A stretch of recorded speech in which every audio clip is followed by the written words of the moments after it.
I'm Corbett Wall with DVAuction, here with your feeder flash for Tuesday, April 22nd, brought to you in part by Kansas Regenerative Medical Center. Kansas RMC is one of the first and largest standalone stem cell treatment centers in the Midwest, and 60% of their patients are farmers and ranchers. It's a good alternative to surgery if you're facing something like that, guys. Check them out at kansasrmc.com. Also, Beaver County Stockyards in Beaver, Oklahoma. Good run for them, 4,300. They're not as wet. Of course, the Oklahoma Panhandle never gets the moisture that other places get, so they did get some moisture there over the weekend, but not enough to hold them up on getting cattle into the sale barn. So they're going to have a run, a good one. Not many calves, only about 350 calves. Most of them will be weighing 400 to 500 pounds, only about half of them weaned, but a lot of yearlings. 750 yearling heifers. Be sure 7 to 10 loads of 7 to 9 weight heifers, and most of them weighing 700 to 800 pounds, and a lot of them be pretty nice quality. But a lot of fancy steers, I mean a lot of them, about 2,800 fancy steers. They got big strings in there. Most of them weighing, probably over half of those steers are going to weigh 9.5 to 10.5. Be coming off the wheat, guys. Be in a good condition to go right on in the feedlot, though. Ratcliffe has 750 coming in, and they buy the best cattle in the world to grow and background there on their wheat. And I mean, and they bought them off big ranches, and they're single source cattle, and that's the way that they're going to sort them up to sell again, is they're going to be single sourced from where they bought them the first time. They weren't put together, and so I mean you won't be able to buy them any fancier. They're all big old stout black steers coming right off the wheat pasture there locally, so it'll be a good deal. And then another 4 deals is pretty much going to make up most of your yearlings there. P&R's got 250 head. They'll be running in big bunches. They're single sourced. Gredeman's got 250 head, and then Sean Jacobs has got 2 or 3 loads of them, and it's going to be a really impressive yearling steer sale there at Beaver County Stockyards here on Tuesday. They are selling the cows after the feeders now, not having 2 sales a week anymore, not till fall. Got about 250 cows, just a basic weigh up cow sale there. But check them out at DVAuction.com, Beaver County Stockyards in Beaver, Oklahoma. Receipts are drying up, but not the pastures. A lot of moisture. We talked about it on our last visit. I mean, big time moisture. Just measurements of rain that you just don't hear very often. You know, 5, 6, 7, 8 inches of rain all over the midsection of the country, where most of our production is done, most of our farming is done, a lot of our cattle production is done. The guys out west weren't quite as lucky, but they'll have their time in the sun. They had a lot of snow, and they'll have a lot of runoff there, but pretty wet, but it's starting to warm up. You notice I went to the straw hat. Won't be back. It's time. Usually try to do that by Easter, but just got my shipment from American Hat Company sent in and didn't have time to get one creased up, but had a little time on Monday, so got the teapot out and wrestled around with this thing half the afternoon, and finally got it to where I wasn't too embarrassed to wear it around. But tell you what, these American hats are the best. You know, you can buy your feed and your fencing equipment at the farm and ranch store. Don't buy your cowboy hats there. Get you an American hat. Take a little pride in yourself. They're made in America. They're made right here in Texas on the border, and not the border you're thinking about. They're made on the Oklahoma border in Bowie, Texas, guys. I remember when they first asked me to be a sponsor with them. I said, you know, I don't think you guys want me. I ain't no rodeo cowboy. Can't remember the last time I was on a horse, and they said, we got them. We want the real cattle people. And we think that a lot of them watch you, and a lot of you do. So I tell you what, you know, take a little pride in what you got on your head. or your American hat. There, that's the class of the cowboy hats now, guys. I tell you what, it was really slow on Friday. Your fat cattle trade, I thought there was more trade than that, but it was only a few hundred that actually sold on Friday. It did make our weighted averages come up just a little bit, about a dime or 12 or 15 cents or something on our weighted averages from what the gains were after Thursday's sale. So a little bit higher on Friday, and that makes us feel good when the highest prices that we saw all week are late in the week, but just not a whole lot more trade than what we'd seen.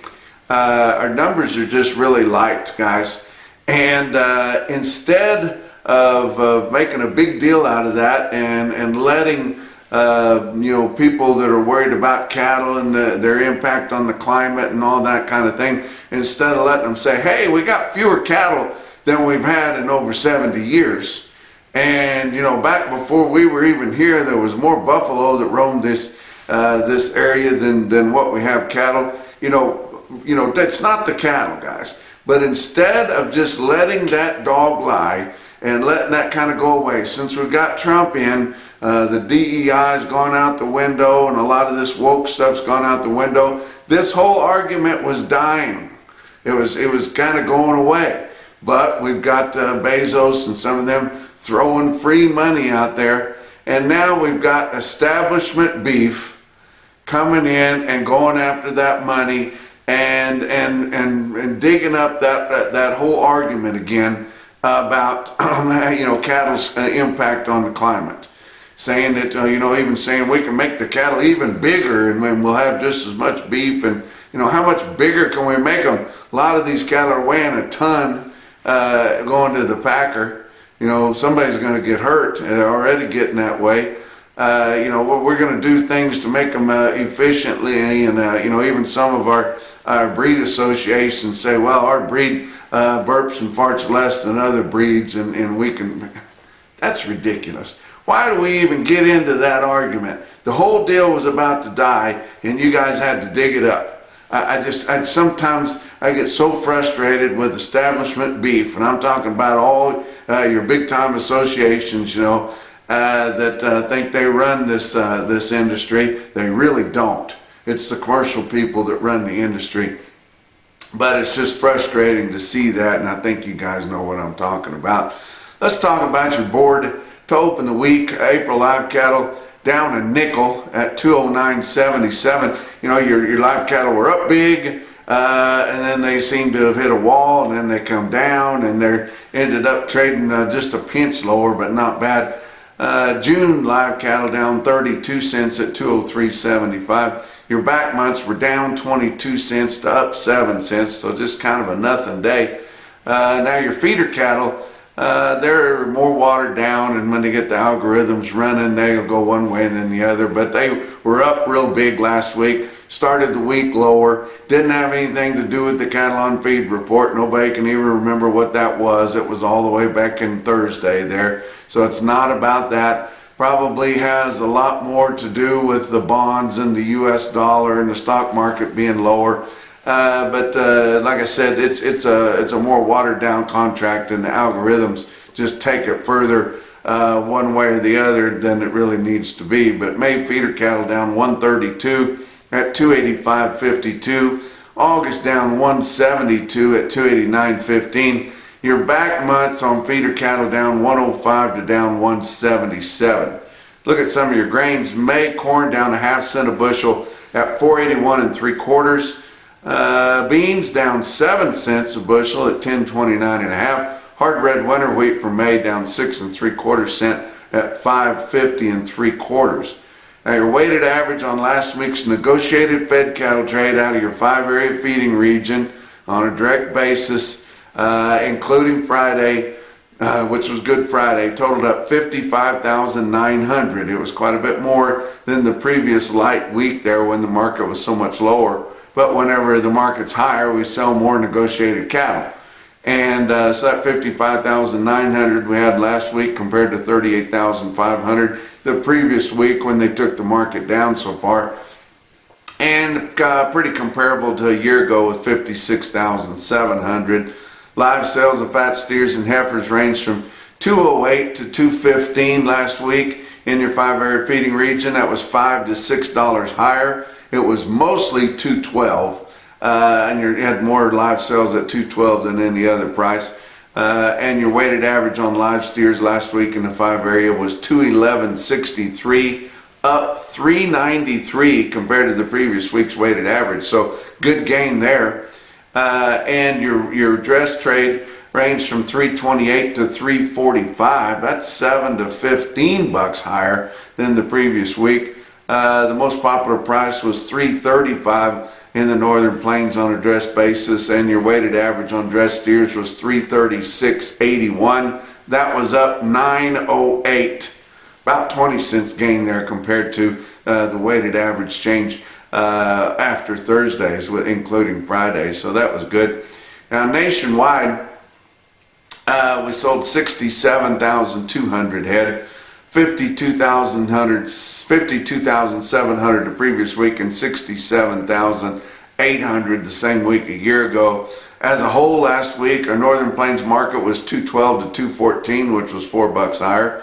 Dress trade was 335 for the most part, $7 to $10 higher. Southern Plains market 208 to 210, $4 to $6 higher. So big gainer last week. Of the 67,200 nationwide negotiated, only about 16.5% of it was for the 2 to 4 week future delivery, so they're not setting us up too bad there.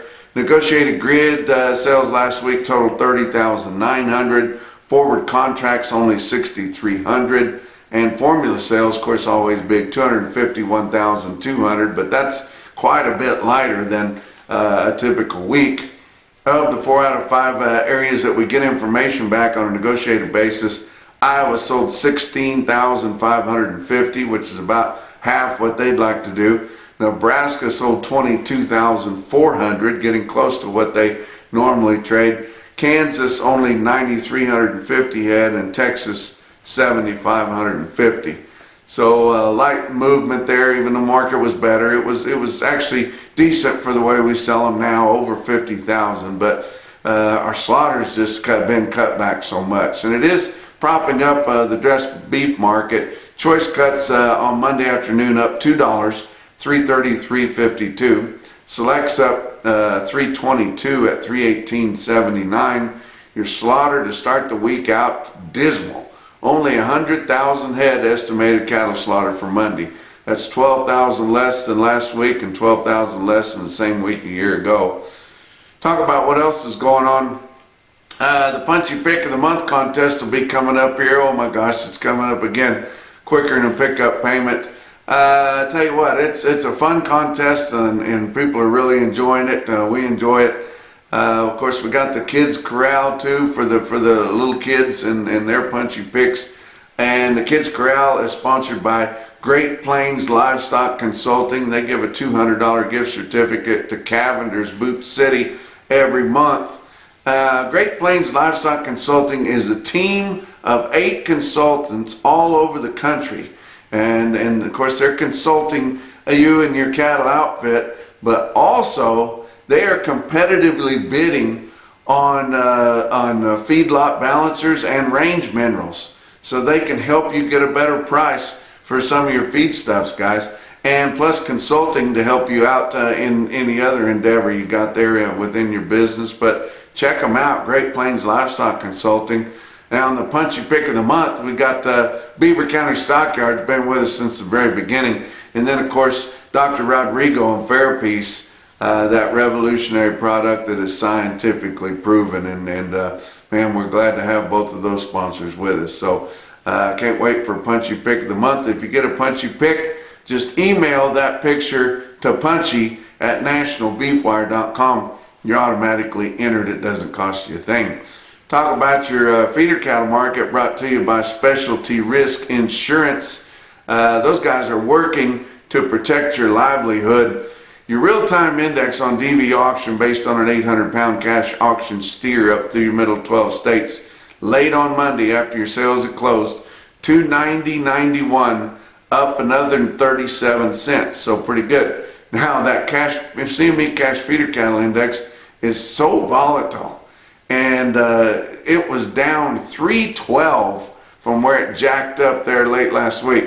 Come out with Monday, just your weekend sales and stuff, at 289.30. So that was down big. It's amazing that it can be that volatile. I wish they covered more commodity type sales there.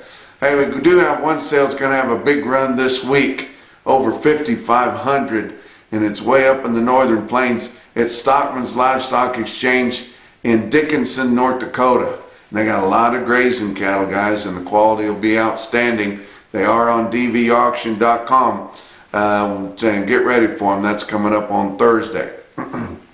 Talk about your big sales on Monday, and they were all light because it's so wet in the midsection of the country. Oklahoma National Stockyards in Oklahoma City only had 1,600 head. It is really wet around there, guys. And the market was just unevenly steady on a light test. We're just not sure about the future of Oklahoma National Stockyards. We want it to last forever. They've still got, I think, 9 commission firms in there still working, beating the bushes in the country there. Of course, when it's boggy and wet, you can't get cattle in. They've still been having big runs, but we still continue to hear more noise about the owner of the property selling out, and we just hope that if he does sell out, and we want him to sell out, we want him to sell out to somebody that's going to continue to allow the Oklahoma National Stockyards to operate there.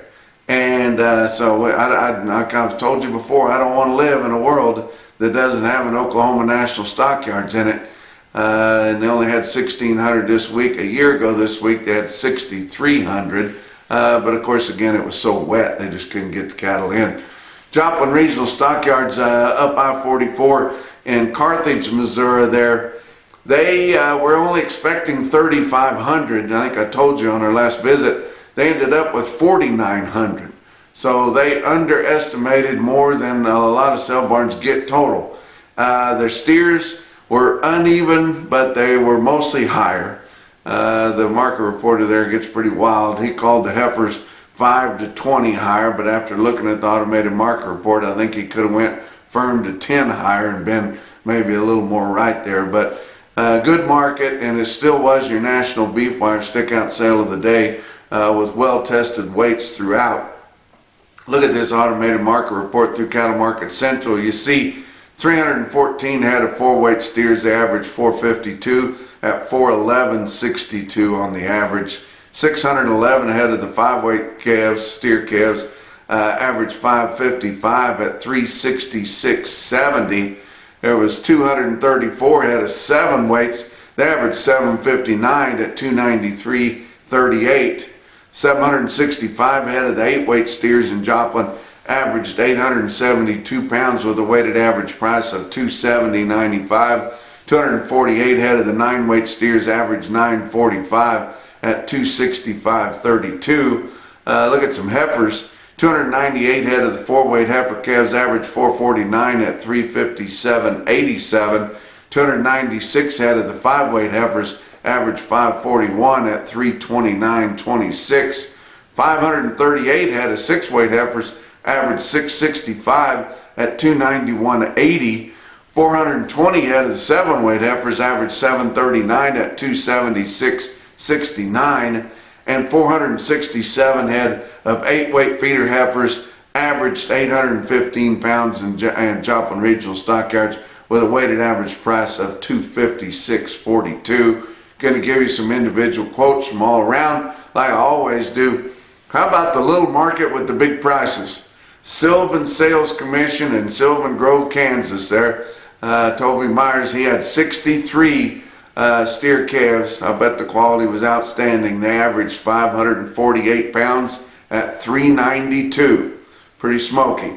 How about Overbrook, Kansas? I'm not sure we've ever talked about them. Overbrook Livestock Commission had 60 head of big steers, weighed 951 and bring 270.75. I thought that was impressive.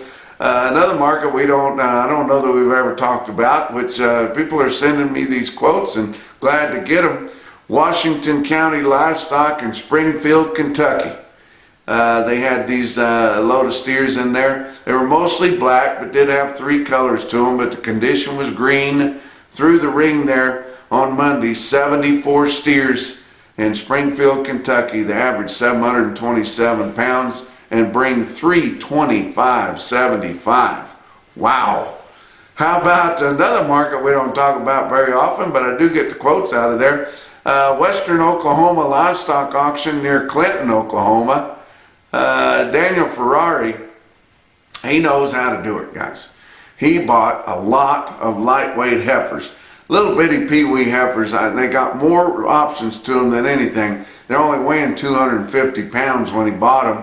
He got them all backgrounded, straightened up, and turned them out on wheat. He had 2 big slugs of cattle in there at Western Oklahoma Livestock Auction. He had 313 head of 712-pound feeder heifers that bring 276.75, and then another 335 head of 821-pound feeder heifers. And you know what the quality is going to be like when you put that many little peewees together. I mean, they're going to be just commodity cattle. But 335, 821-pound heifers off wheat bring 260.50. Wow. I'd hate to tell you what that check was he got, but it would choke a mule. Now, I'm going to give you the most impressive quote that I saw anywhere on Monday. Was your Macrocin No BS top quote for the day. It was Russell Livestock Market in Russell, Iowa. They sold 70 steers, weighed 656 and bring 355. And that's your feeder flash for Tuesday.